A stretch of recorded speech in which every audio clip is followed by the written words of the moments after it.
Have you ever wondered what drives someone to become a serial killer?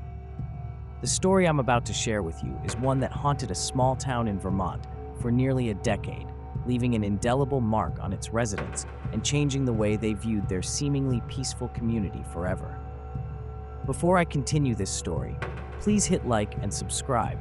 It will help me create more videos like this. In the winter of 2005, the quiet town of Burlington, Vermont, faced an unprecedented challenge. Women began disappearing without a trace, always on snowy nights when visibility was at its lowest.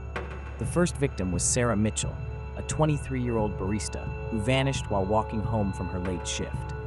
2 weeks later, Jennifer Collins, a local librarian, disappeared under similar circumstances. By the end of winter, 5 women had vanished, leaving behind nothing but footprints in the snow that seemed to lead nowhere. Detective Marcus Reynolds was assigned to the case, and what he discovered would chill him to his core. Each victim had received a handwritten letter exactly 3 days before their disappearance. The letters contained pressed snowflake flowers, a rare species that only blooms in extreme cold. The killer, who became known as the Snowflake Collector, had a pattern. He would send these delicate flowers as a warning, giving his victims time to contemplate their fate. But there was something even more disturbing about his methodology. The bodies were never found during winter. Instead, they would surface in spring, perfectly preserved in blocks of ice hidden deep within the abandoned ice houses that dotted Vermont's landscape. Each victim was positioned as if in peaceful slumber, their hair meticulously arranged with snowflake flowers woven through the strands. The killer had created macabre frozen tableaus, treating his victims like precious artifacts to be preserved and displayed. Forensic analysis revealed that the victims had been kept alive for days in sub-zero temperatures before succumbing to hypothermia. The killer had constructed elaborate cooling systems in these ice houses, maintaining the perfect temperature to slowly freeze his victims while keeping them conscious. He would sit with them, according to the journal later found, reading poetry about winter and death as they slowly froze. The breakthrough in the case came from an unexpected source. A local botanist, Dr. Eleanor Wright, recognized the snowflake flowers as a hybrid species she had helped develop for cold weather research. Only 3 people had access to these experimental plants. 2 were accounted for, leaving Marcus Winters, a former research assistant who had been dismissed from the program years earlier for his obsessive behavior regarding the preservation of organic matter in ice. When police raided Winters' remote cabin, they found a sophisticated laboratory in the basement.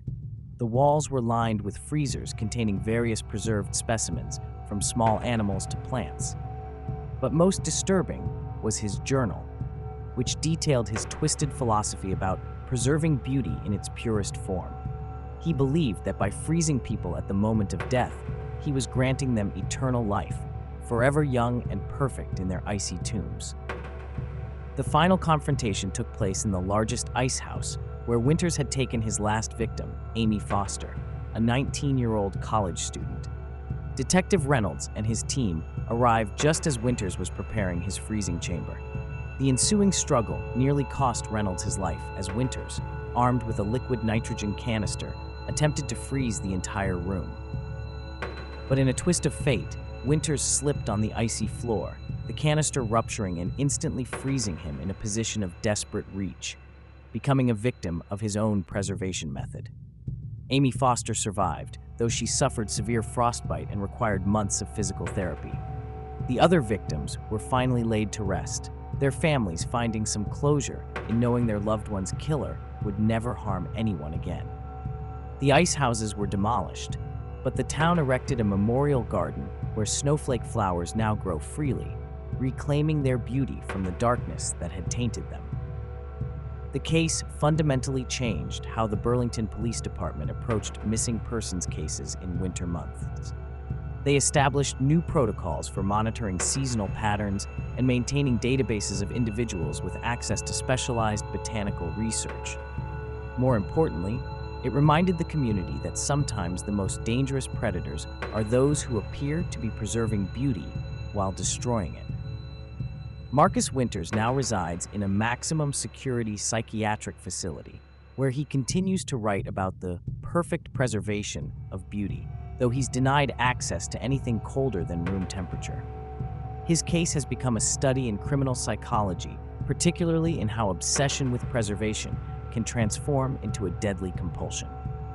The Snowflake Collector case serves as a chilling reminder that evil often wears a mask of sophistication and scientific pursuit.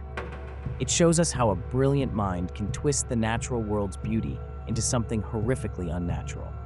The story continues to fascinate and terrify, particularly during Vermont's long, cold winters, when snowflake flowers bloom and the ice houses cast long shadows in collective memory. What makes this case particularly haunting is not just the elaborate methodology or the killer's twisted philosophy, but how he corrupted something as pure as snow and ice into instruments of death. It raises uncomfortable questions about the fine line between preservation and destruction, between appreciation of beauty and obsession with it. In the end, the Snowflake Collector became what he most desired, perfectly preserved, though not in the way he had planned. The residents of Burlington still speak of those dark winters in hushed tones, and when the first snow falls, they look at the delicate crystals with a mixture of awe and unease, knowing that beauty can sometimes hide the darkest of intentions. The case remains one of the most unique in American criminal history, a testament to how human ingenuity, when corrupted by madness, can create methods of murder as elaborate as they are horrifying. As we reflect on this case, we must ask ourselves, what drives someone to preserve beauty through destruction? Perhaps the answer lies not in the mind of Marcus Winters, but in our own understanding of how thin the line can be between appreciation and obsession, between preservation and destruction. The Snowflake Collector may be confined, but his story serves as a warning about the darkness that can lurk behind the most beautiful facades.